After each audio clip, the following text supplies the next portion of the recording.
pagtanim ng maliit na puno ng sili sa lupa. Magandang umaga sa inyong lahat.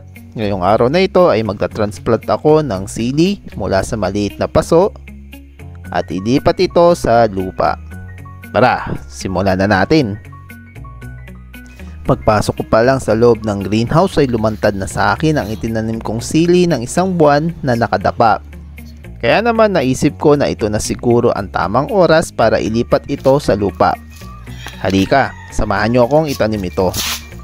Okay, so pagpasok natin sa greenhouse, ang unang bumungad sa atin ay ang nakalundong puno na sili. Dahil so sobrang bigat na nito, hindi na kinakaya ng stem yung bigat ng mga dahon. So ang gagawin natin ngayon ay itatransplant natin ito sa lupa, ukayin natin, then itatransplant natin. So yun po ang gagawin natin mamaya. Okay, so dito ang napili kong tatanim yung sili na lumundo na. Okay, so dito yung spot na tatanim natin. Simulan na natin mag-ukay.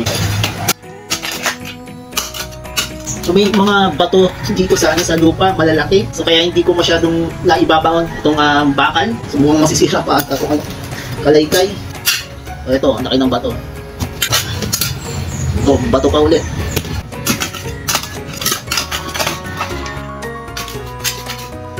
So sinukat ko yung tangkad nitong paso. So nandito siya. So ibitaon ko. Yan, medyo malapit na. Hanggang dito inabot yung lupa. Kung mag-ukay pa tayo ng konting lalim.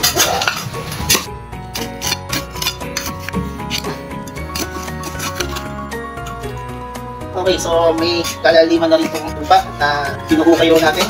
So, oras na para i-transplant to. So, ang gagawin natin is that tatanggalin natin ito. So, ganito lang. Tapos, buhos. So, ito yung ugat. Ito yung katawan. So, isasama pa rin natin ito dahil pinalaki ko to is may halong vermicast. So, masustansya pa ang lupa na ito. So, isasama natin siya dito sa buhos. Ilalagay na natin to dito. So, ito tatanggalin natin itong mga sobrang dahon. So, syempre, ilalagay natin dito sa hukay. Yan, kasi may sustansya pa yan. Yan yung itsura niya. Yan. Tapos, lalagay natin dito. Tapos, lalagay na natin mga lupa. So, una muna, siguraduhin natin ubos ang vermicast. Mga bato, syempre, hindi natin kasama yan. Okay na yung ano natin. Na-transplantan natin sa tunay na lupa. So, ang gagawin natin is didiligan na natin siya. Okay, so natapos na natin na i-transplant itong dahon ng sili. So, ang gagawin natin is didiligan natin siya ng tubig. And of course, dapat may kasama nga niyan, mokusako, wood vinegar. Okay, para yung sustansya nun is ma-absorb nitong sili. So, tara! Okay, so andito tayo sa drum. So, itong drum na ito may lamang tubig ulan. So, ang gagawin natin tubig, instead na sa poso, dito, galing sa drum. Lagyan natin itong spray. Lalagyan na natin siya ng mokusako wood vinegar. May may specific ratio. So ang gagawin natin is kada 1 litro is 20 ml ng mokusako. So kung kayo mismo ang nag-a-apply nitong mokusako, maamin nyo talaga yung usok. So once na okay na, then pag natakpan na and alog-alog. Pag naalog na siya, wait lang for 5 minutes para mag-subside. Then after 5 minutes is didilig na natin doon sa alaman natin na sili. So ito na yung itimpla na tubig dyan, tapos plus mokusako. So ang gagawin natin ngayon dito sa halaman is gagawa tayo ng suporta. E meron ako dito 12 mm na deform bar. So anything naman, kahit kawayan, walang problema. But since ito yung nadampot ko dito sa loob ng greenhouse, ito na lang gagamitin ko. So simple lang, ang gagawin natin is ibabaw natin to. May tanse.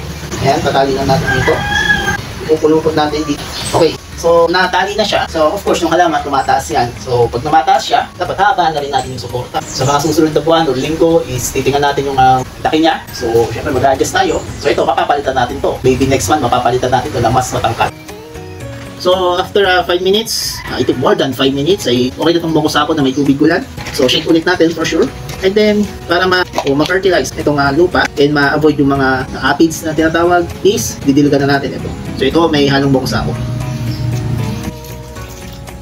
Then, yung dahon, papanjuan natin. So, ganun lang. So, yan. Ganun lang ako kasimple mag-transplant. So, sa ngayon, meron na tayong sili. So, hindi ko alam kung ilang buwan aabutin bago ito mamunga. But ang importante ngayon is nakapagtanim na tayo. Okay? So, ayan. Ito na po yung finished product. Matapos nating matransplant yung sili mula sa paso hanggang sa lupa, ay maghihintay tayo ng ilang buwan para ito ay mamunga. Bibigyan ko kayo ng update once na lumaki na yung mga tinanim natin. Hanggang dito na lamang po at maraming salamat.